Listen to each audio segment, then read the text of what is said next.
ओम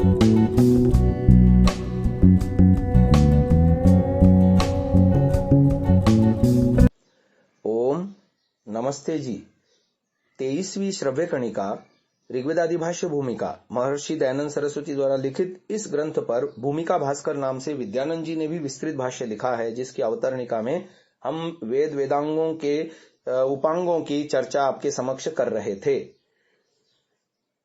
व्याकरण की महत्ता को गत श्रव्य कणिका में हमने समाप्त किया। आगे आता है, अर्थ के आधार पर निर्वचन विद्या प्रतिपादक शास्त्र निरुक्त है, अतः अर्थ को लक्ष्य में रखकर निर्वचन करना निरुक्त का काम है। अवयव प्रत्यवयव के विभाग पूर्वक स्वर वर्ण मात्रादिक के भेद से अर्थ के निर्वचन के लिए निरुक्त शास्त्र के निर्वचन हैं। निरुक्त के विषय में काशी का 6.2.109 में कहा है, वर्णागमो वर्ण विपर्ययश्च द्वौ चापरौ वर्ण विकार नाशौ धातोस्तदर्थातिशयेन योगस्तदुच्यते पंचविधम निरुक्तम। व्याकरण के प्रधान शब्द और निरुक्त के अर्थ प्रदान होने के भेद को न समझने के कारण ही आधुनिक पाश्चात्य विद्वान तथा उनके मानस पुत्र भारतीय जैसे सिद्धेश्वर वर्मा प्रभृति यास्क के निर्वचनों को अशुद्ध, व्यर्थ, शिथिल तथा मूर्खतापूर्ण यानी senseless, unsound, loose, wild, superfluous तक कहने में संकोच नहीं करते। वस्तुतः निरुक्त शास्त्र व्याकरण शास्त्र का पूरक तथा अपने स्वतंत्र प्रयोजन वेदार्थ परिज्ञान का साधक है। प्रथम अध्याय में यौगिकवाद की स्थापना करने के पश्चात द्वितीय अध्याय के प्रथम पाद में निर्वचन की रीति बताई गई है। तदनंतर निघंटु के प्रारंभ के गौ शब्द से लेकर देवपत्यंत तक क्रमशः नैघंटुक, नैगम तथा दैवत कांडों द्वारा सब शब्द समाम्नायों का निर्वचन दिखाया है। यह निरुक्त का प्रधान विषय है, यद्यपि बीच बीच में प्रसंगतः अन्य बातों का भी उल्लेख है। सब निर्वचन देकर उनका प्रयोग कहाँ कहाँ हुआ है यह दिखाने के लिए वेद का प्रमाण देते गए हैं।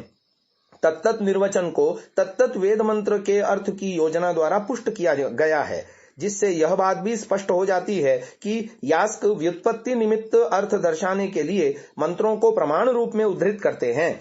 दैवत कांड में आचार्य ने देवतावाद की स्थापना की है, परंतु निर्वचन का काम साथ साथ वहां भी करते गए हैं। इस प्रकार यास्क यौगिक प्रक्रिया के परम उपासक महापुरुष हैं। निरुक्त और निघंटु दोनों के रचयिता यास्क हैं।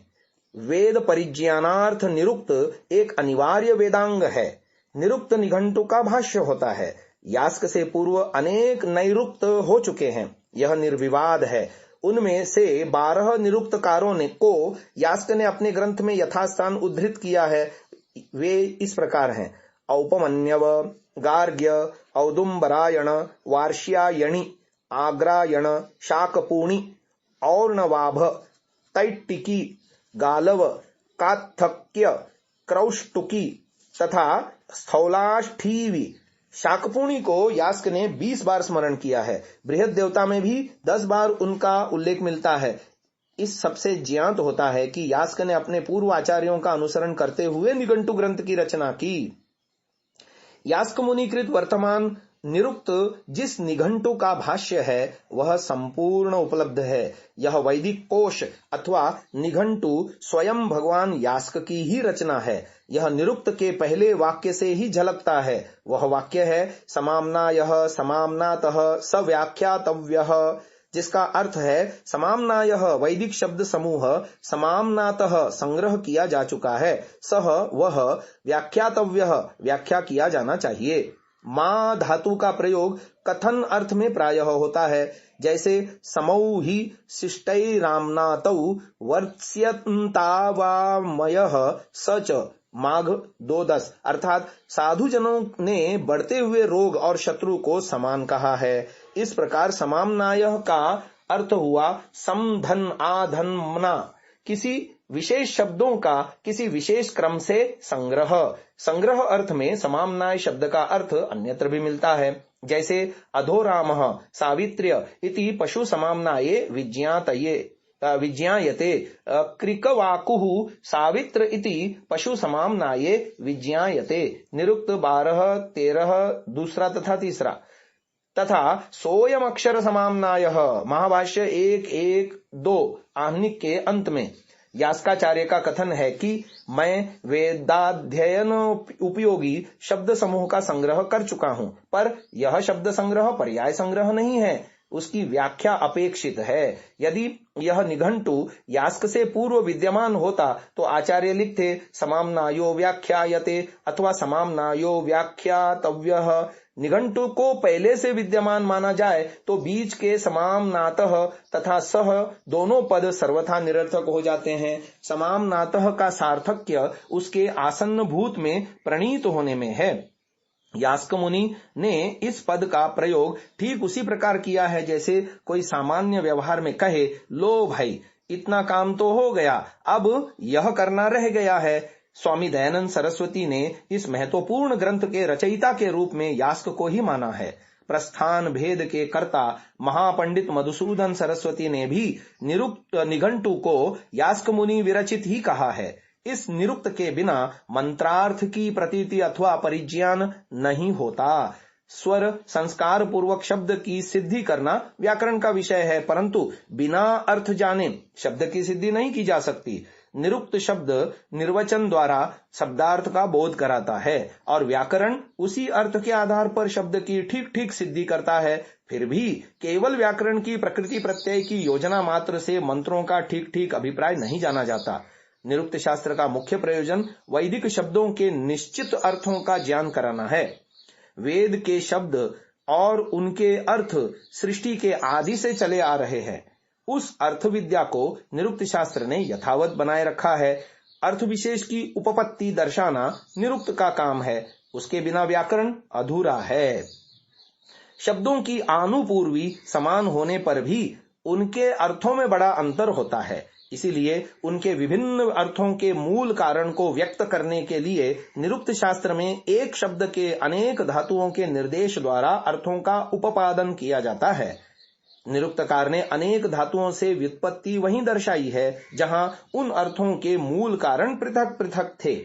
कारणों को बताने के लिए यास्क व्युत्पत्त्यंतर न दिखाता तो और क्या करता। इस बात को स्पष्ट करने के लिए हम हिंदी के दो शब्दों को प्रस्तुत करते हैं, काम व घंटी।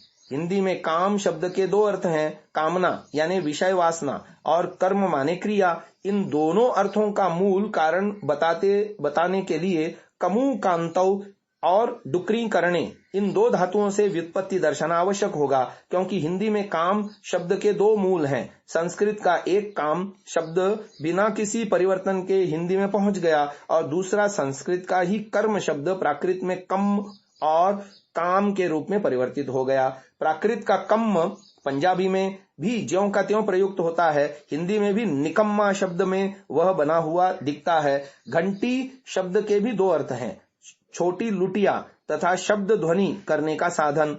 इन दोनों के मूल भी पृथक पृथक हैं। छोटी लुटिया अर्थ का वाचक घंटी शब्द संस्कृत के घट शब्द का अल्पार्थवाची रूप है और घट धातु से निष्पन्न है। शब्द ध्वनि का साधन रूप घंटी शब्द शब्दार्थक घटी धातु से निष्पन्न है। इस प्रकार समान आनुपूर्वी वाले शब्द के विभिन्न अर्थ होने पर उसका अनेक धातुओं से निर्वचन करना अवश्यम भावी हो जाता है।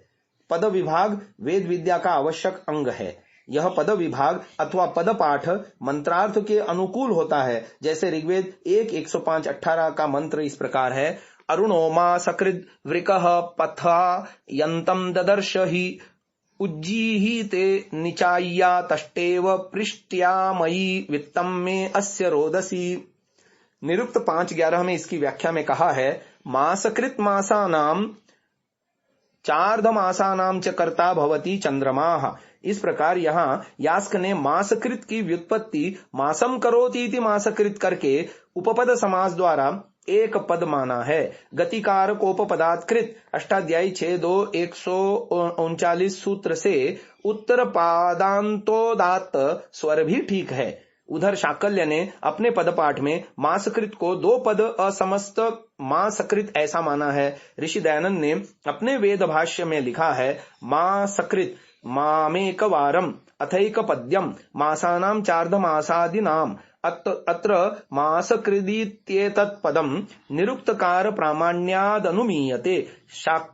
शाकल्यमस्तु मासकृत् इति पदद्वयमभिजानीते।